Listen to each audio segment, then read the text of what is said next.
President Biden is making his first international trip since taking office. Mr. Biden left this morning for Europe, where he will participate in both the G7 and NATO summits. His goal is to emphasize relationships with U.S. allies and stress America is back after former President Trump's administration focused more on domestic issues. President Biden's trip will include meetings with Prime Minister Boris Johnson tomorrow, Queen Elizabeth this weekend, and a highly anticipated meeting with Russian President Vladimir Putin next week. CBS News' Skyler Henry reports from the White House. President Biden swatted away a cicada as he prepared to board Air Force One, and then he laid out his agenda for his European trip. Strengthening the alliance, make it clear to Putin and to China that Europe and the United States are tight, and the G7 is going to move. It's a jam-packed trip, starting with a meeting with British Prime Minister Boris Johnson, and then the G7 summit in Cornwall, England. He will also meet with Queen Elizabeth before heading to Belgium for a meeting of NATO partners to discuss defense spending, cybersecurity, and Russia. He's been getting ready for 50 years. He has been on the world stage. He's known a number of these leaders for decades, including President Putin and including a number of the leaders he'll see at NATO and he'll see at the G7. The headline stop of the trip will likely be the president's face-to-face meeting with Russian President Vladimir Putin, as both countries continue to be on opposite sides of most issues. Joe Biden is not meeting with Vladimir Putin despite our country's differences. He's meeting with him because of our country's differences. There is simply a lot we have to work through. The White House says the president plans to discuss a number of topics, including Russian aggression in Ukraine, election interference, and Russia's possible harboring of cyber criminals. The president downplayed expectations for the Putin meeting this morning. I expect that Putin will be able to work out any kind of understanding with you on the cyber attack. The relationship has been strained ever since their first meeting in 2011, when Vice President Biden told Putin he doesn't have a soul. Skyler Henry, CBS News, the White House. For more on this, I want to bring in Scott Lucas. He's an editor at EA WorldView, as well as a professor emeritus at the University of Birmingham and an associate at the Clinton Institute at University College Dublin. Scott, welcome. Great to have you with us. So what can we expect to see from the president's meeting with British Prime Minister Boris Johnson tomorrow? Well, I think the start will be that everybody will be smiles and will be pleasant to each other, despite the fact that there is a tense background. Boris Johnson not only was supported and supportive of Donald Trump's people helped Boris Johnson get into 10 Downing Street.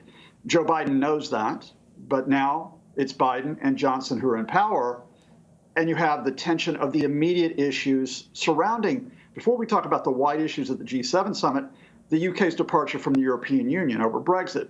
Specifically, the United Kingdom is trying to walk out of a key part of that agreement, which is called the Northern Irish Protocol.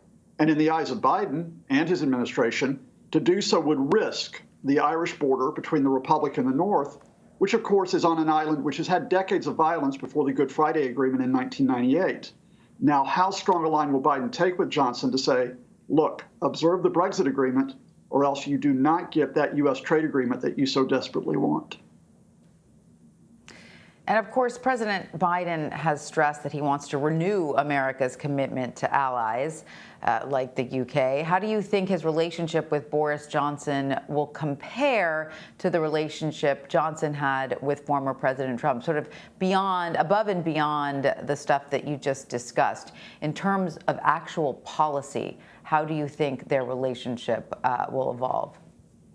Well, you know, we put a lot of emphasis on individuals. Think about Ronald Reagan and Margaret Thatcher in the 1980s. Think about Presidents Bill Clinton and George W. Bush with the Prime Minister Tony Blair before and after the Iraq War.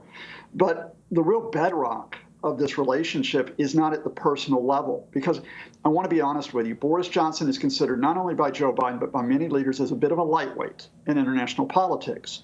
What is key are the institutions that have been there for decades. The U.S. and UK militaries, the U.S. and UK intelligence services, the U.S. and UK financial institutions. So I think it's equally important, we'll look at the headlines around Johnson and Biden to remember two things. What's happening in those key U.S.-UK trade trade, economic, and military links post-Brexit? And secondly, to what extent is it no longer a special relationship between the U.S. and the UK, but that Britain is part of a wider relationship that the U.S. wants to maintain with Europe, as well as countries farther afield, for example, in Asia? Right. When will that special relationship shift, if ever? I want to ask you now about President Biden's meeting with Turkish President Erdogan during the NATO summit. There is, of course, some tension between the two nations. What do you think needs to come out of that meeting, especially as Turkey continues to strengthen ties with Russia? Well, again, I think what you'll see again on the surface is that both men will be very cordial to each other. They're both very skilled political operators who have been in power for decades. The issues around the U.S. and Turkey are very thorny, but there's an immediate one to watch for. Under a congressional act, a little-known act, which is called CATSA, there are sanctions, U.S. sanctions, which will be imposed on Turkey if it does not renounce the supply of Russian anti-aircraft missiles, the S-400 missiles. To what extent will Erdogan not only face-to-face, but through the Turkish press give signals, we're going to step back from these missiles? Now, that's not the most important issue, I think, in the relationship, but it's sort of like the entry point issue.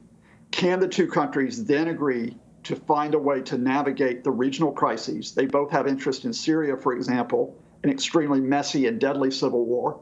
Can they find a way around the fact that President Erdogan, for example, was unsettled by Biden's recognition of the Armenian genocide only a couple of months ago? Fundamentally, however, the big issue, the Turkish economy is in serious trouble. To what extent does Erdogan appear to compromise with Biden because his priority is his domestic position, because he still needs the U.S. and Europe? Whatever his rhetoric says, he needs the U.S. and Europe for some type of economic revival. Yeah, absolutely. Then, of course, the highly anticipated first meeting with Russian President Vladimir Putin takes place on Wednesday. All eyes will be on that meeting. Mr. Biden's advisors say that this will be about setting boundaries with Moscow. What will you particularly be watching out for there? I hate to say it, but they stole my line. In other words, this is a draw the line meeting. Now, you're not going to resolve the whole range of Russian-U.S. issues, indeed issues that go beyond the two countries. Think about the Ukraine and Crimea. Think about Russia's activity in the Middle East. Think about that headline issue of cyber attacks and Russian electoral interference, including in the 2016 U.S. election. But Biden, I think, will be setting out to Putin, and U.S. officials will be setting out to it, enough is enough. Since 2014, Russia's pursued a fairly aggressive strategy of what we call hybrid warfare. Not necessarily with tanks, not necessarily with bombers, although they have used those in places like Syria and Ukraine, but by using the power of cyber warfare, by using propaganda and disinformation. And I think Putin will say, or Biden will say to Putin, we know what you're up to. Let's not try to mess around with this. What are you going to do to step back from this fairly aggressive posture? Because it's not just a question of the U.S. drawing the line with Putin. Biden will be doing that on behalf of the Europeans who he will meet earlier in the week. All right. Well, Professor Scott Lucas, coming to us from Birmingham in the UK, we thank you so much for your insight. Thank you so much, Tanya.